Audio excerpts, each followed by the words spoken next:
অনেক দিন পর আজকে পাবদা মাছ নিয়ে এসছে।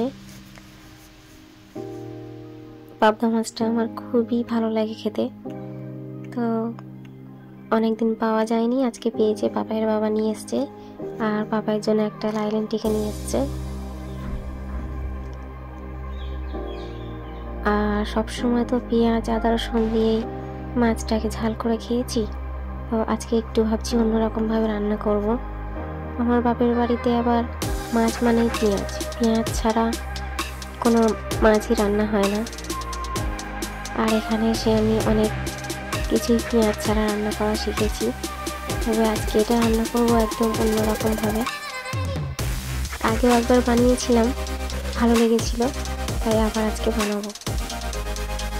মাছগুলো আমি সব কেটে নিচ্ছি, আর এই মাছটা কাটতে খুবই ভালো লাগে, কারণ এর কোনো আঁশ থাকে না, আর কাঁটাগুলো খুব নরম। আর এই লাইলেন টিকা মাছটা পাপাইয়ের বাবা বলেছিলাম কাঁটাগুলো কেটে আনতে,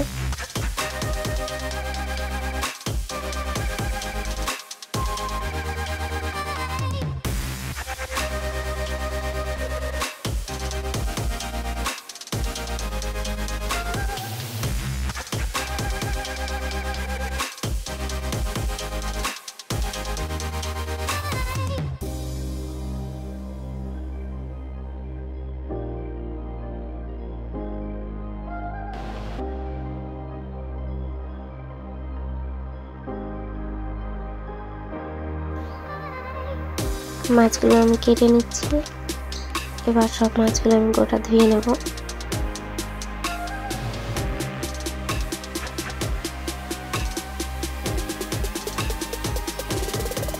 মাছ কাটা আমার হয়ে গেছে।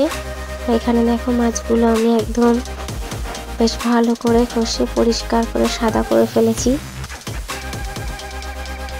এবার এর মধ্যে নুন হলুদ লঙ্কা আর সামান্য একটু সরষের তেল দিয়ে ভালো করে মিশিয়ে নেব, নিয়ে ভেজে নেব। কড়াই গরম করতে দিয়ে দিয়েছিলাম, এবার কড়াই তেল দিয়ে দিয়েছি। এবার মাছগুলো ছেড়ে দেবো।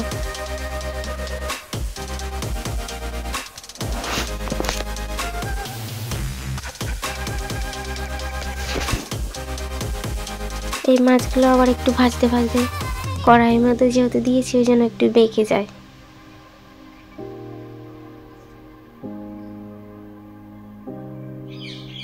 একটা মাছ তো ভেঙে যাবে যাবে অবস্থা, না ভাঙেনি। ভেবেছিলাম ভেঙে যাবে, কিন্তু ভাঙেনি।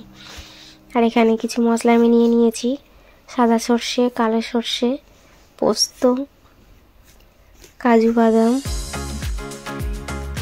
আর কাঁচা লঙ্কা, নুন, চিনি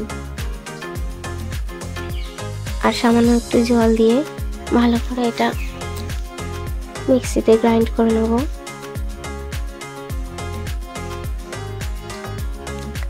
আর মিক্সি চালালেই পাপাই তো নিচে দিয়ে আওয়াজ দেবে। পাপাই আওয়াজ দিচ্ছে, মাম্মা মিক্সি চালাচ্ছ? লুকিয়ে আমাকে মিক্সিটা বের করতে হয়।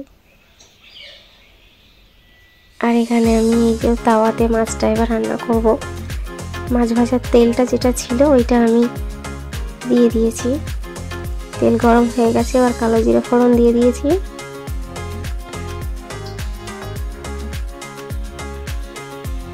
এবার তেলের মধ্যে লঙ্কা হলুদটা দিয়ে দেবো, আর সামান্য একটু জল দিয়ে দেবো। জলটা দেওয়ার কারণ হচ্ছে হলুদ লঙ্কাটা তাহলে আর পুড়ে যাবে না। তারপর আমি যে মশলাটা করে রেখেছিলাম ওইটা দিয়ে দিয়েছি, দিয়ে ভালো করে কষিয়ে নেব। এটা থেকে তেল না ছাড়া পর্যন্ত ভালো করে কষাতে হবে। এবার টমেটো পেস্টটাও দিয়ে দিয়েছি, দিয়ে আবারও ভালো করে কষিয়ে নেব। তেল না ছাড়া পর্যন্ত এটা কষাতে হবে। এখানে আমার মশলা কষানো হয়ে গেছে আর তেলও ছেড়ে দিয়েছে। এবার আমি পরিমাণ মতো জল দিয়ে দেব। এখানে জলটা ফুটে গেছে, এবার মাছগুলো আমি একে একে ছেড়ে দিচ্ছি। এটা রান্না করতে খুব একটা সময় লাগে না, আর খেতেও খুব সুন্দর হয়। আর নামানোর কিছুক্ষণ আগে আমি একটু চেরা কাঁচা লঙ্কা দিয়ে দিয়েছি। কাঁচা লঙ্কাটা তেলের মধ্যে দিলে একটা আলাদা রকম সেন্ট হয়, আর নামানোর একটু আগে দিলে ওটা একটা কাঁচা কাঁচা গন্ধ, ওটাও একটা খুব সুন্দর সেন্ট হয়। এখানে তৈরি হয়ে গেছে আমার সর্ষে পোস্ত পাবদা। খুব সুন্দর একটা রেসিপি।